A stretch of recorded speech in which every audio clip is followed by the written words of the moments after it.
What's up, guys? Hi. So I'm going to be breaking down my Tesla trade on 26th October. It was a swing trade, and it was based on an incoming catalyst, which was Chinese EV numbers, which are going to come on 28th October. So it was a swing expiring on 30th October.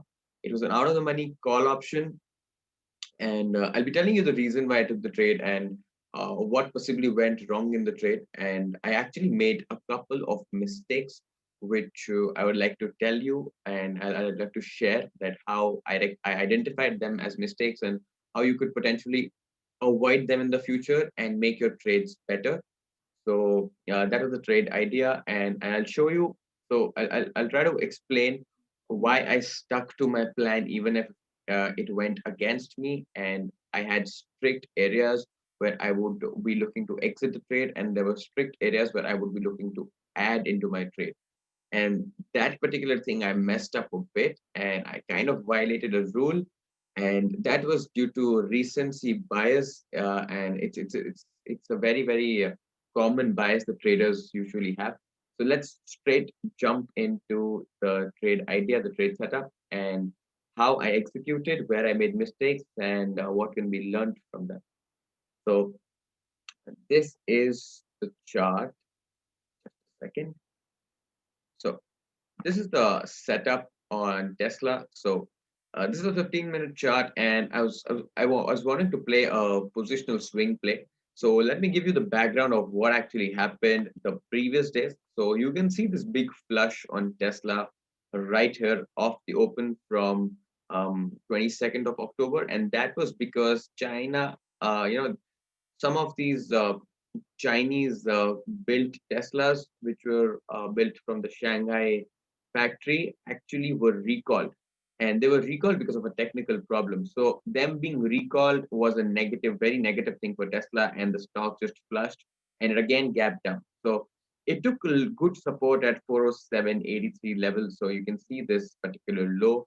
So this was quite it took decent support and then closed very strongly, breaking 416 and closing approximately near the open. So I had a I knew that the closing was good, and next morning the catalyst was okay. So the market was really weak. So Tesla was still gapping down, but Tesla individually had an incoming catalyst, and so I thought it could be a momentum play on the upside. That markets pulled back a bit, and there was elections also, approaching. So it was a good idea for me to play it for 4 days, the weekly expiry, and that was the main thing. And Chinese sales numbers have always, beaten expectations. The last 4 or 5 times they've come, I've did it multiple times, and it turned out to be good for me. So that was the trade idea that I was actually looking for. So what the trade was is that I wanted to I wanted to go long right at this 416 break, but I didn't get executed properly here. So I tried to get long just above 416 break, but could not get filled here, and then it rallied up. So this particular thing rallied up straight till here, and then I was basically looking for the previous day's close should should probably get broken. So that was what I was looking for, and I made an entry once it broke this high. So if I just zoom it, you'll be able to see it in a better way. So once this particular thing was broke, so it's a 15-minute chart, mind you. So this is a 15-minute chart. So when I missed this particular entry here, I did not get filled. I could have been aggressive by hitting the ask, but I was getting into two contracts here worth $2,000, but I could not get filled here. So I just ignored the trade. So I waited for it to consolidate to pull back. It pulled back briefly and then it just popped. So the next 15-minute candle close was really strong. And then I switched to 5 minute to find a potential place to enter. The green signal for me to go long in this trade was number one, Nasdaq was very strong that day, and it had broken the after hours high that was made. So this thing was taken out, and this particular thing acted as an intraday support area previously. So now this level was broken on a closing basis. So I went long right at the start of this candle, and this was my first entry here. So now what went wrong in this trade was it got rejected badly from this place. So this particular wick or these highs, Tesla could not really take off. And my whole idea was that if I'm willing to enter at this particular price after this, big volume push here, I wanted to see Tesla break 430s and then move on to 440s because of the positive catalyst that was coming. And from the start of this trade, I had a time frame in mind that it's going to take maybe a couple of days for this whole trade to work out because I was expecting kind of a from $422 levels, I was expecting a move up till 440s. So that was possibly an $18 move on the upside. And on the downside, I was waiting for 407 levels. So basically, this particular previous day support was an area where I was looking to, place my stops. So what essentially happened here is that once it got rejected, I was skeptical that okay, Tesla could actually fail from here. But what was interesting was other EV stocks, Neo, Fisker, Li Auto, Xpeng, and even General Motors, everyone was strong. So I thought that let me wait for maybe a VWAP pullback. Maybe it pulls in till the VWAP and then forms a higher high and then goes on to break this because I could see a lot of buyers on the tape once this particular level was broken. So that was the idea. But then Nasdaq started to kind of get weaker, and at this point, like my premium, so since I bought at the high break here, I paid a lot of premium, right? I at least paid 25 to 30% more in the premiums. And I was aware of that because I was looking to play a momentum play on the upside. And in Tesla, you have to sometimes, if you want to play momentum, you have to pay some extra bucks to just get involved in the right play. So I did that, but once this rejection happened, I expected a pullback till the VWAP. So mentally, I knew that my PN is going to be red for a while, till it pulls back to the VWAP. Now the mistake that I made was I was quite comfortable in the long position even after this pullback, like even after these two candles, because I knew there was a lot of strength in the play. Once this VWAP push happened, I added another contract here. So now this is a mistake.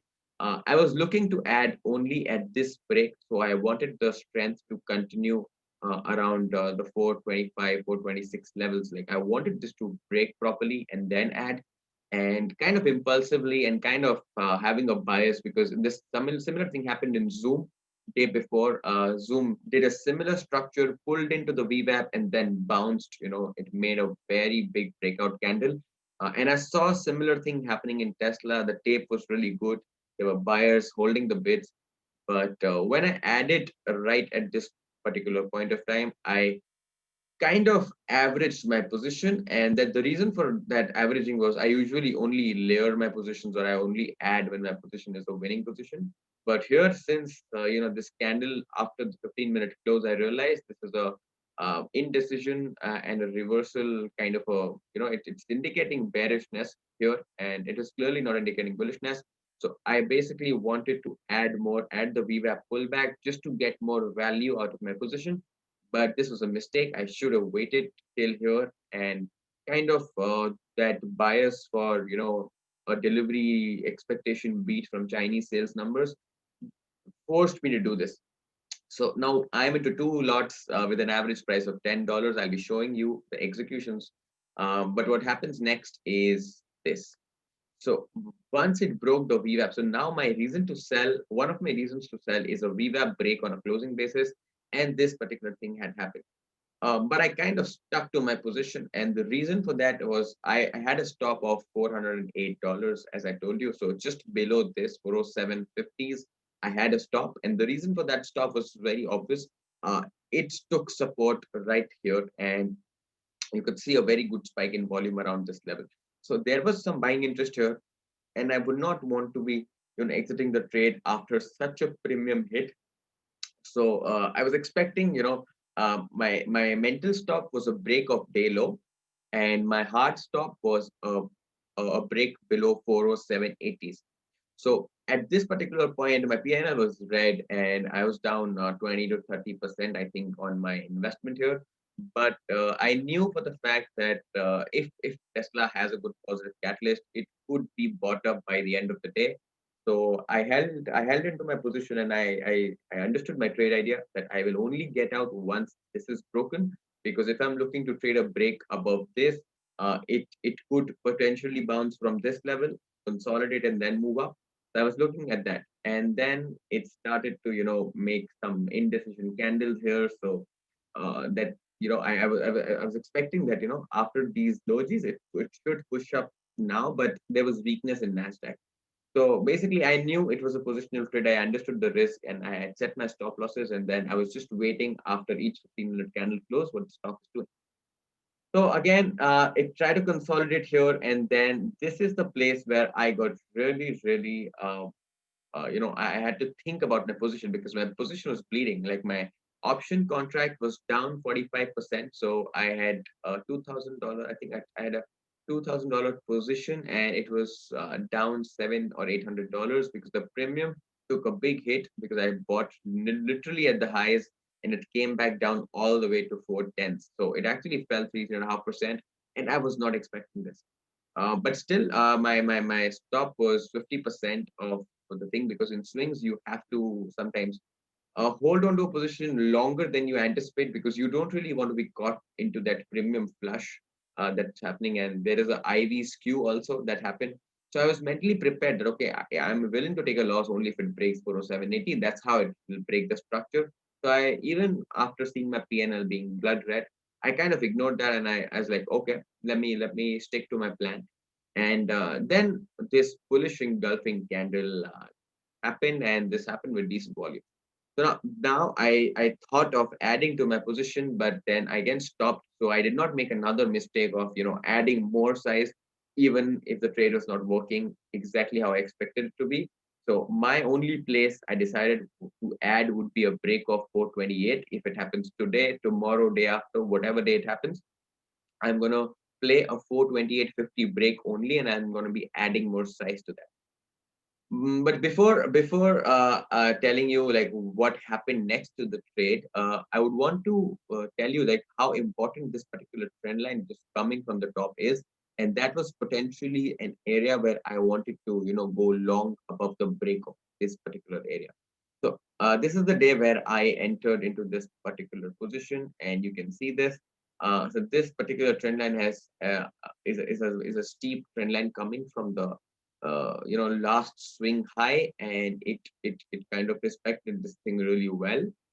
So I was basically, you know, on this particular day when I saw this bullish engulfing candle, I was expecting now for it to test the VWAP again, because now if it failed the VWAP again, I had to make a decision. I had to take a decision whether to hold this trade overnight or to just book the loss and then decide the next day. If it breaks 428, I'll be looking to go long. But the closing was really nice, and it was with good volume. It was with a good build up. So Tesla actually covered from 410s to 421.22 levels. So it is exactly at the place at which at the place where I had actually built my position, approximately there. But I still was down like 35 to 40, 30 to 35% on my premiums due to this decay and the IV skew that happened. So it's very important for you that if you're taking a swing positions and options, and if you're entering at a dangerous place like this, you need to be very, very sure about your trade idea. Because if this would have taken my stop loss, it would have taken away maybe $1,000 in this trade. But I was expecting at least a $2,000 winner from this trade if potentially this thing broke. It did not happen, and I had to accept that. So now when this closed here, I was expecting two things the next day. Number one, it should not break 416. If 416 is broken, I'll get out of the trade immediately at the open. But what happened is it kind of gapped up, and now there was a catalyst for Tesla that the sales numbers are they're expected to be good. So JP Morgan, I think, came out with a note that their sales numbers are decent, and they're expecting them to grow. But obviously there was a slight market share hit that Tesla took in China due to BYD Neo and other EV companies. So I was looking for a 428 break and a break over the trend line. So once this candle closed, I was green on the trade. Like I recovered all the losses that were there from the last day unrealized losses that my PNL was showing. And then I saw this rejection right at 428 and a wick right at the trend line. So this is where I decided that I'm not going to be greedy and I'm going to stick to my this thing that I wanted to break. So I exited both my contracts, I think, on this particular VWAP break. So I waited for this to, maybe potentially retest this level and go back up. But once this thing closed around 425 levels, so exactly where I entered, I exited the next day and I took a $150 loss. And it ultimately like kind of started to attempt to go again, but it couldn't really break it properly. So yeah, obviously this thing failed here and I was out here and I took $150 loss. So the mistake in this whole trade was this. So I'll just share where I added my size and why was it wrong according to me. So this is my $156 loss in Tesla, and these are the executions. So this is the place where I first took my entry. $11.10 was the contract price at that particular point of time. I took it and immediately, so you can see this execution here at 10:16, and at 10:38 I added one more size, like a one more lot I added. So $2,000 the total exposure that I had, and this is the PNL.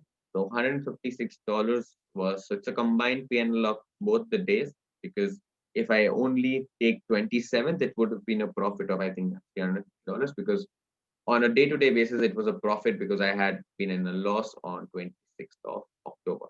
So whatever it is, just ignore these. These are holdings. Tesla $156 loss I took. So my average price was somewhere around 1050s, I think. And this is what my executions were. And I exited both the trades at around 10:11 Eastern time at $9.13.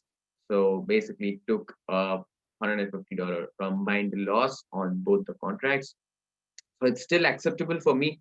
So I took a less than 10% loss. So I think I took a 7.5% loss on my position, where I would be looking to make around 30 to 40%. So from a risk reward point of view, it works perfectly.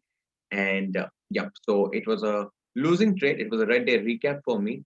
But I just wanted to share like where potentially I made a mistake while adding. And the thing that I did wrong was to not, I shouldn't have added before a confirmation. And I shouldn't really have been biased about this trade when the market was weak and when Tesla had flushed already from these highs. So I should have probably waited for this zone to clear up for building a long position. But then that's the catch. If this zone is broken with very, very high volume, which Tesla has done before, the premium spike up and then I basically lose an opportunity. So I was trying to build up a core position here. So according to my idea, it was fine to do this, but adding was a mistake, and that is something that I would like to improve on. The good thing that I did was I respected my mental stop. So this is the day low, and this thing did not really properly break this low. And at this point, like I was about to almost exit at least one contract just to reduce the risk. But I waited for another low, and that's one of my rules, that I will wait for another low to get formed for a confirmation, because the volumes all throughout were really, really low. So that's why I expected that some demand would be there. And see, exiting at this point, $1.5, just $1.5 away from the demand zone, it's gonna be foolishness because it's a positional trade and it's not an intraday trade. So I waited and that kind of paid off. And even on this day, like I actually covered most of my unrealized losses. So yeah, that was the trade breakdown from my side, and I hope you enjoyed this. For more such content, please consider subscribing to the channel, and thank you.